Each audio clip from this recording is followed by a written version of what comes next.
it's very interesting to talk about storytelling when we're talking about qualitative, because sometimes we just think about the surveys that are pretty nice, but also the storytelling is a very good tool to measure the impact. Why?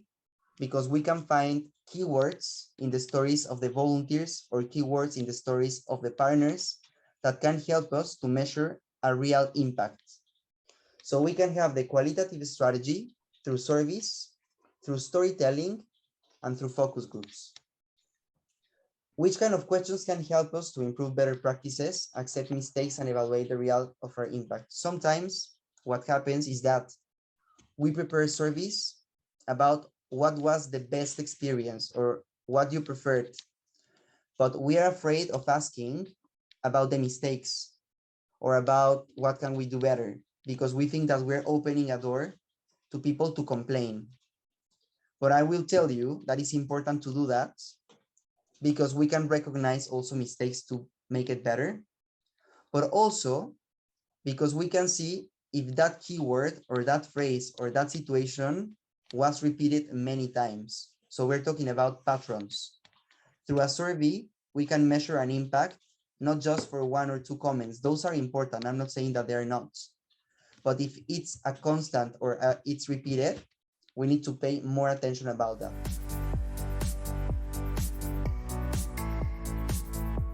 Helping is a marathon, not sprint. This is a word from, those are the words from our mayor, and I think they are very, very relevant here. It's roughly 115 or something like that days after the outbreak of the war. We are still supporting. We are changing the way of support that we are providing. But this is clear for us that Ukrainian people here in Gdańsk will stay with us for many more months of this year, maybe even longer. And the thing is to allow them or to integrate with the society or to provide the temporary solutions as they will decide to go back to Ukraine. And in that scenario, I think that our obligation as members of this society will be to help rebuild their society after the war and help to rebuild the country. So there is a lot of challenges that are still before of our eyes, and we need to stay focused, and we need to be united as a Europe in this challenge of supporting those who need our challenge. And here in Gdańsk, in the city of solidarity, I think that we are on a good path to continue our support.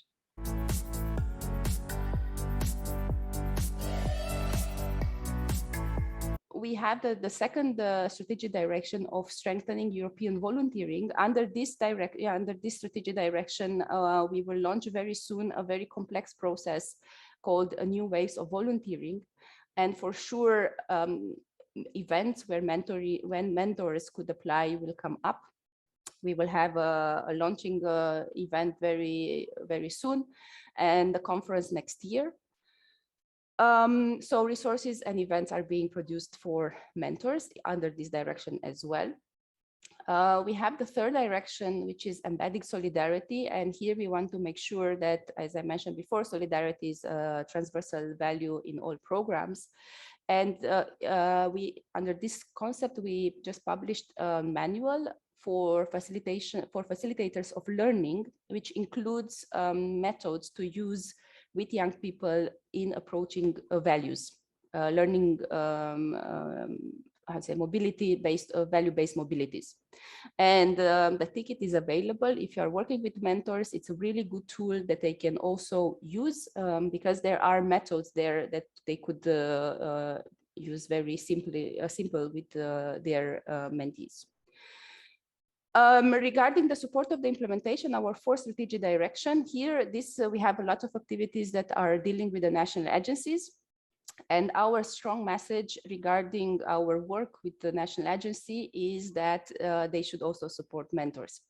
I know that some national agencies around Europe, they have strong programs regarding mentoring. They also offer national training courses for mentors. but this is not happening across all the national agencies. So our message is also when we have the staff meetings, or when we meet with the quality label experts, or when we have colleague support groups, to make sure that the message that mentors are important and mentors needs to be supported also at the national level is passed on. That Europe lacks quality volunteer management courses at the higher educational level. In some universities, it is part of some courses, and in a lot of universities, when it comes to management or some schools on management, volunteer management is not talked about at all.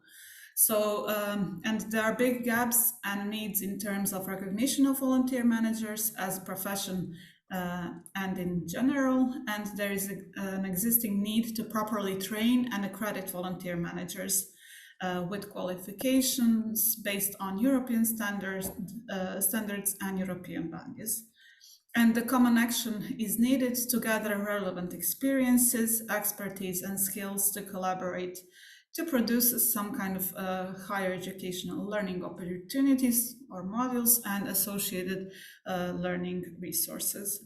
So the objective of our project is to gain a greater understanding of the current situation regarding the training, as well as qualifications currently available to existing and potential volunteer managers.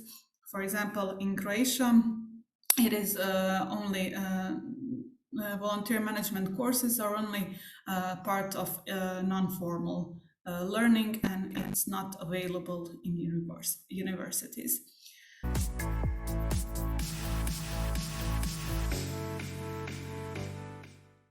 And if you look at other measurements that we do, is that we attract young people, which makes sense because young people are, of course, they have a very large online presence. So we see that we are able to reach these target groups. 43% of the participants volunteer for the first time. So it's really a new group of people that you are able to reach. It's an additional group. And also what is very surprising is that there is 25% more volunteering thanks to the online way of working. And maybe you can imagine why, because I told you about the e-matching. And if you are a volunteer and you receive in your email automatically potential volunteer jobs, then you are more likely to respond than if you don't receive those requests. So we have done this research with the Erasmus University in the Netherlands, and we found that it increases volunteer capacity with 25%.